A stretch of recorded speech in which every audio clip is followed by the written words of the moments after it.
Hello guys, welcome to my channel, and today I will tell you this spooky story. So this is a story about a traveler who was thinking to travel from Haridwar to Shimla. Haridwar is a city near a river, and Shimla is a city on top of a mountain. And the total time to travel between the two places could take about 9, 10, 11 hours. So it makes sense to leave for Shimla early in the morning so that you can reach there, by acceptable time, at an acceptable time.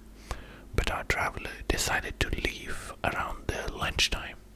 I don't know why, but he got late, and he decided to travel on his bike all the way to there. He packed his lunch, decided not to have lunch, but instead packed his lunch and, clipped his phone on his bike for GPS, and he went on the way. And everything was fine at first, but he encountered a lot of traffic in the middle of the way. There's a city called Dehradun that you have to reach before you can make your way straight to Shimla. And he found a lot of traffic around Dehradun.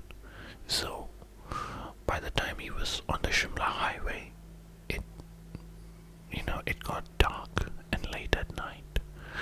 And for whatever reason, he could not find another petrol station anywhere in midst of his destination. And in the middle of his destination, his bike ran out of fuel. And it stopped at this location called Buddhi. Buddhi means old in Hindi. And it was actually a market, on a highway where people would come from faraway villages from that region to do shopping and grocery and all that.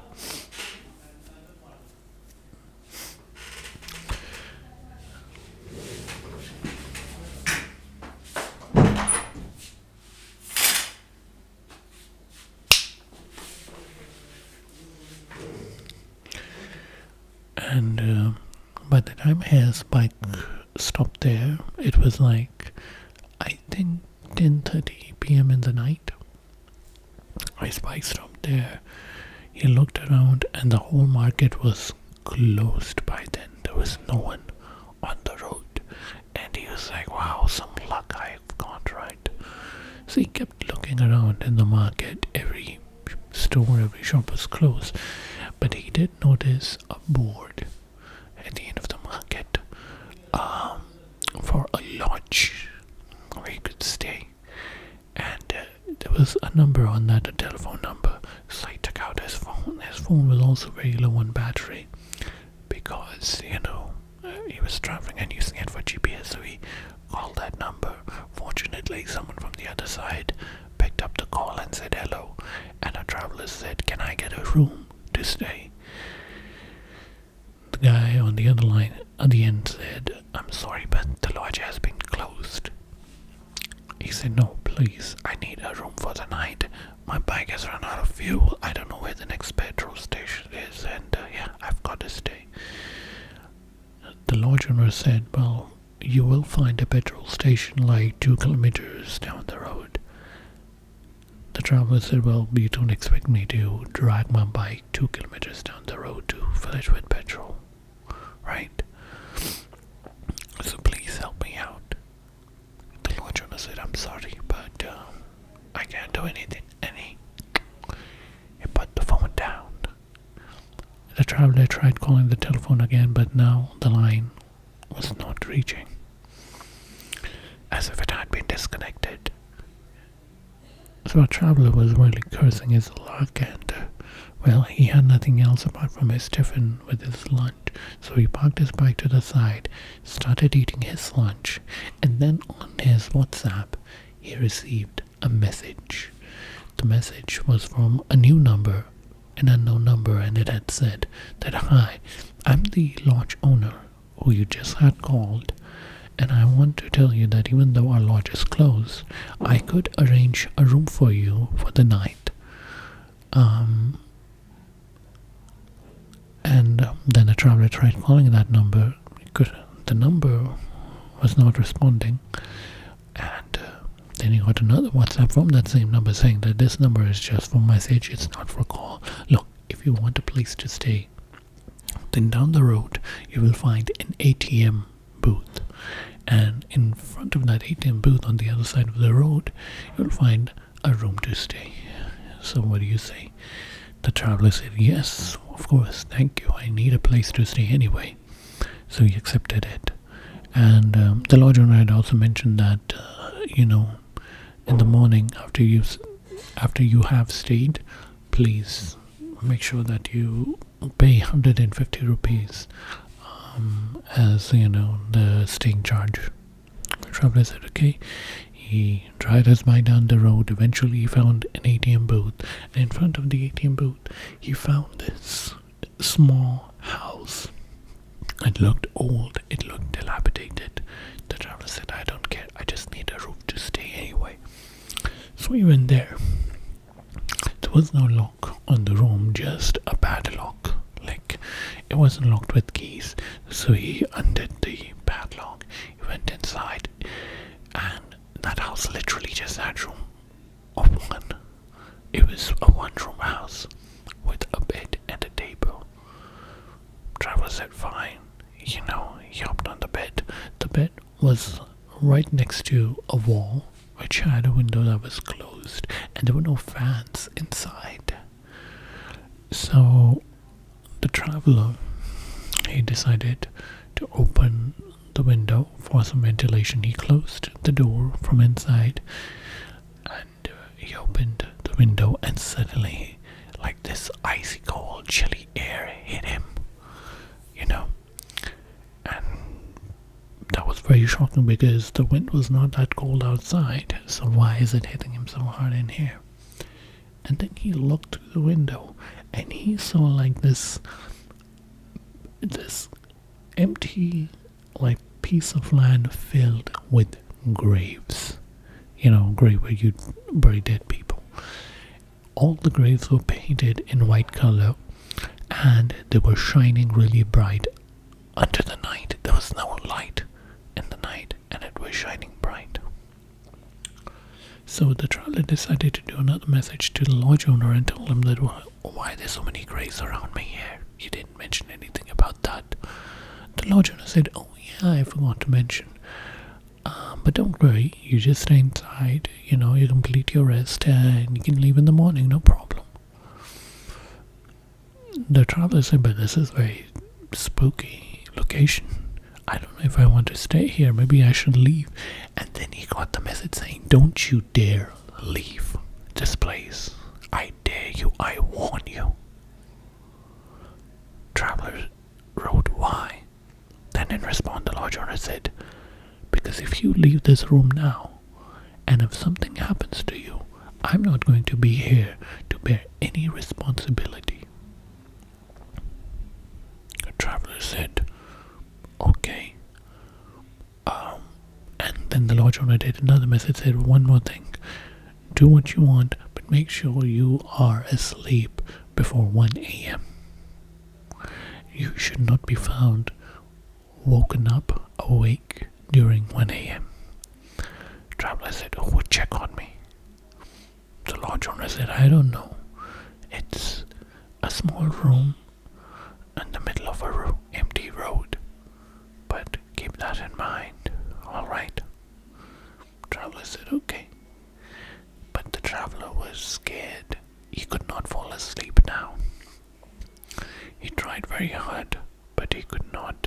He tried to close the window, but the door of the window was stuck open, so he could not even close it, and in front of him were all these graves.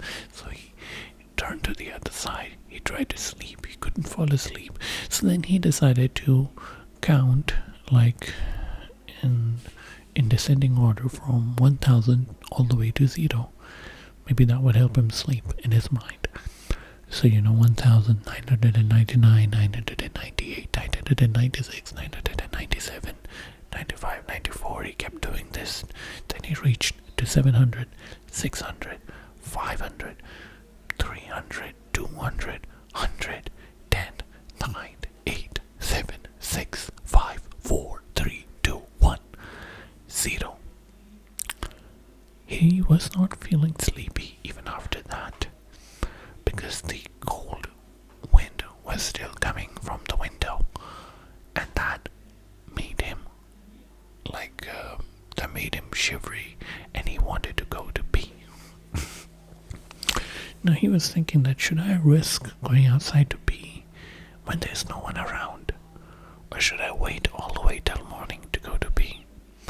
But then he also remembered that the lodger had said that he should be asleep before 1 a.m. He checked on his phone. There was only like 3% battery left, and the time said 12:50. So he only had 10 minutes to fall asleep. So he said, I have to take the risk. He went outside with his phone in his pocket, and he said, look, there was no bathroom even inside that house. He said, I'm going to, find some place to piss. I'll take my piss and I'll go inside and I'll fall asleep. Nice. So he went outside, and eventually he found a small, what do you call it? Sink. Not a sink, but a drainage line. He found a small drainage line. He said, I'm just going to pee there. So he started pissing, and he started looking around, and he noticed like some ghost or some spirit rising from the grave. All of them, their eyes were this big, and they were all staring at the traveler. And the traveler froze. Then the traveler looked below, and he realized it wasn't a drain. It was a dug up grave. A freshly dug up grave. And in front of the grave, there was a stone which mentioned the name of the traveler. The traveler got really scared, and then all these ghosts began circling him and running towards him, charging towards him. The traveler slipped and fell inside the grave, the same grave he was pissing in. And all the ghosts started circling that grave. He got extremely scared. He had no idea what to do. Should he call the police? The ambulance? Would they even reach her on time? He had no idea what to do. So then he decided to message the lodge owner that I'm stuck. The lodge owner began cursing him that why would you dare to go outside? I told you not to do that. The traveler was very apologetic and requested him to save him.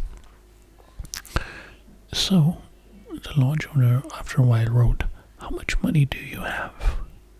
The traveler asked why. The lodge owner said, because I would need it if I want to save you. So traveler had a lot of money, but he only decided to send 2,000 rupees, which is like what? That's like $25, something like that. He decided to send $25, and this is all the money I got. So then the lodge owner decided to refund his money back to him and said that, look, if you're going to tell me a lie, then I'm not going to help you. Which means that somehow the lodge owner knew how much money there was in the traveler's bank account. Lodge owner said, look, you really want to come out alive? I need all your money. The traveler said, fine. I will lose money, but I need to save myself. So he decided to transfer all the money into the lodge owner's account. And the moment he did that, all the ghosts began to vanish. The traveler climbed out of that grave. He ran towards the house, and he noticed that the lid of the tank of his bike was open. The traveler hadn't opened it. So he took a peek, and he realized that it was filled with petrol. It was filled with fuel. Again, no idea who did that. Was it the lodge owner? He tried looking around. He couldn't find anyone. He said, fine, whatever. I'm not gonna take any second chances. He ran inside the house, grabbed his thing, closed the lid, started his bike, and he ran back to Haridwar, to his city. He did not go to that mountain destination. He went back, and then he went to complain to his bank to get the refund back for his money. The bank refused. He decided to investigate where his money went, and it turns out that the account in which the traveler's money went had been closed roughly at the same time when that last transaction was done.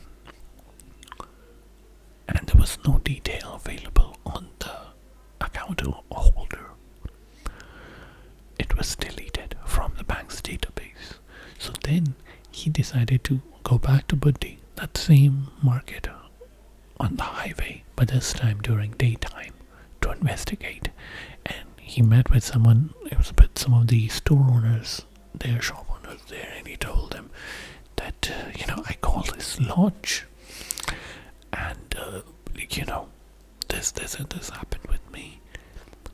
So the locals of Buddhi told him that there has never been any lodge here ever.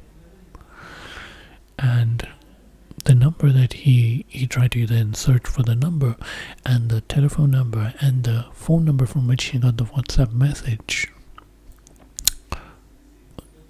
they were not reachable as well. So that scared our traveler from ever traveling anywhere ever in his life, because he could not figure out whether it was the greatest scam that had happened with him or one of the greatest ghost or supernatural occurrence that he was a victim of. And that's the end of the story. I hope you liked it. See you all later.